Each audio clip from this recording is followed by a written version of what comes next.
Ya, sebelumnya Assalamualaikum warahmatullahi wabarakatuh. Selamat pagi, teman-teman. Di perkuliahan metode numerik kali ini saya akan menjelaskan tentang regresi nonlinier.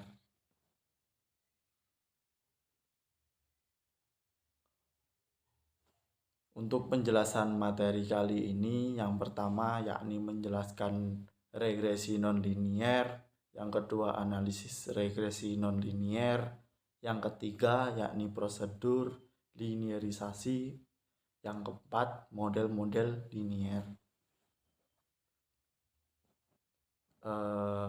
Di pertemuan minggu lalu sudah dijelaskan analisis regresi dan regresi linier. Untuk regresi linier tersendiri yang kemarin itu membentuk garis lurus.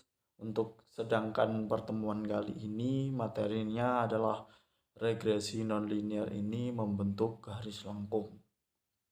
Contoh gambarnya ada di samping itu, contoh kecil gambar dari regresi nonlinier.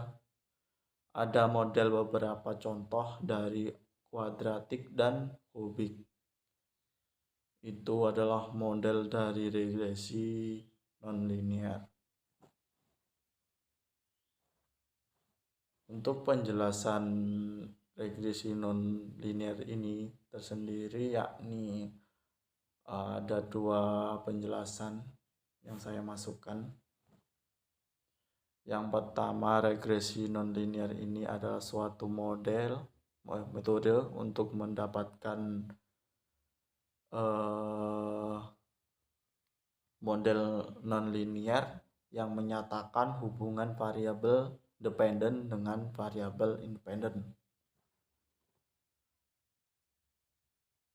Untuk penjelasan selanjutnya yakni regresi nonlinier ini juga bisa dapat mengestimasi model hubungan variabel dependen dengan independen dalam bentuk nonlinier dengan keakuratan yang lebih baik daripada regresi linier.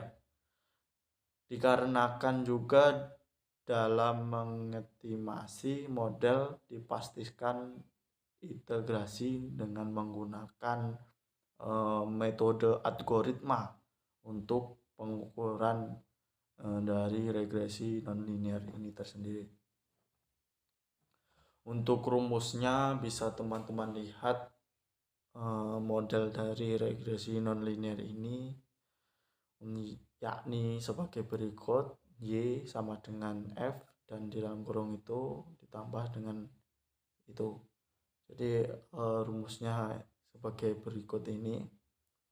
Bisa langsung dimasukkan bila ada pertanyaan dari regresi nonlinier. Di slide berikutnya ini menjelaskan langkah-langkah dari analisis. Langkah analisis ini yakni melakukan penaksiran garis regresi untuk memprediksi pola hubungan antar variabel respon Y dengan variabel prediktor X.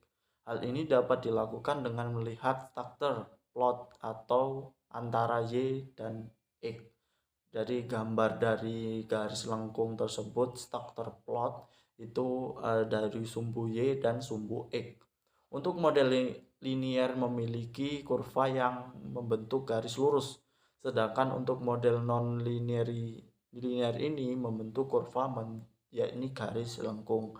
Sudah saya jelaskan di awal tadi, yakni untuk linier model yang penjelasan kemarin minggu lalu itu adalah memiliki garis yang lurus, sedangkan yang saya jelaskan ini yakni membentuk garis lengkung.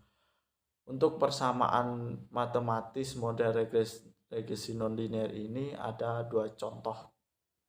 Di antaranya adalah polinomial, ini adalah rumusnya dari kuadratik, dan ada rumus lagi dari kubik. Untuk contoh persamaan matematis yakni yang selanjutnya eksponensial. Contoh rumusnya sebagai berikut. Ini adalah dua contoh dari persamaan model regresi nonlinier. Bisa teman-teman lihat dari rumusnya dengan dibagi kuadratik dan kubik. Yang selanjutnya yakni langkah-langkah analisis ini juga melakukan transformasi dari bentuk non-linier ke bentuk linier untuk mendapatkan linearitas dari hubungan non-linier. Jadi untuk melakukan transformasi ini dari bentuk linier ini jadi digunakan untuk mendapatkan linearitas.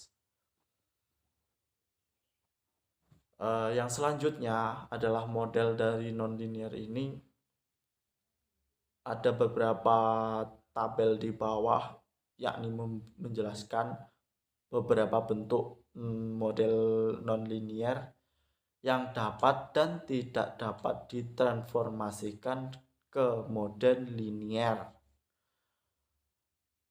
Jadi di bawah ini adalah tabel di mana bisa merubah atau ditransformasikan. Ada beberapa kolom itu kosong dikarenakan tidak dapat ditransformasikan ke bentuk linier. Yang di bawah itu sudah ada, berarti bisa ditransformasikan.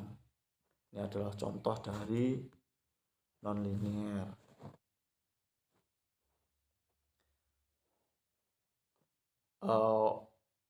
Yang selanjutnya model kuadratik. Ini adalah gambar dari kurva lengkung, outplot, line plot. Jadi gambar antara model kuadratik dan kubik itu hampir sama.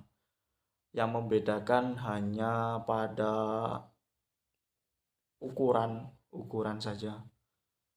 Ukuran dan lekuk-lekuk di lengkungan. Kalau lengkungannya hampir sama untuk model kubik dan kuadratik.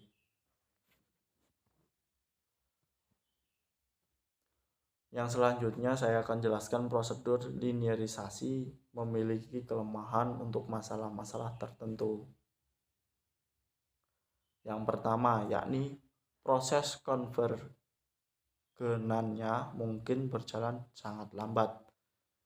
Dengan kata lain, dibutuhkan langkah interaksi yang sangat banyak sebelum solusinya stabil. Perilaku ini tidak sering terjadi, namun juga dapat bisa terjadi untuk kelemahan dari linearisasi kali ini.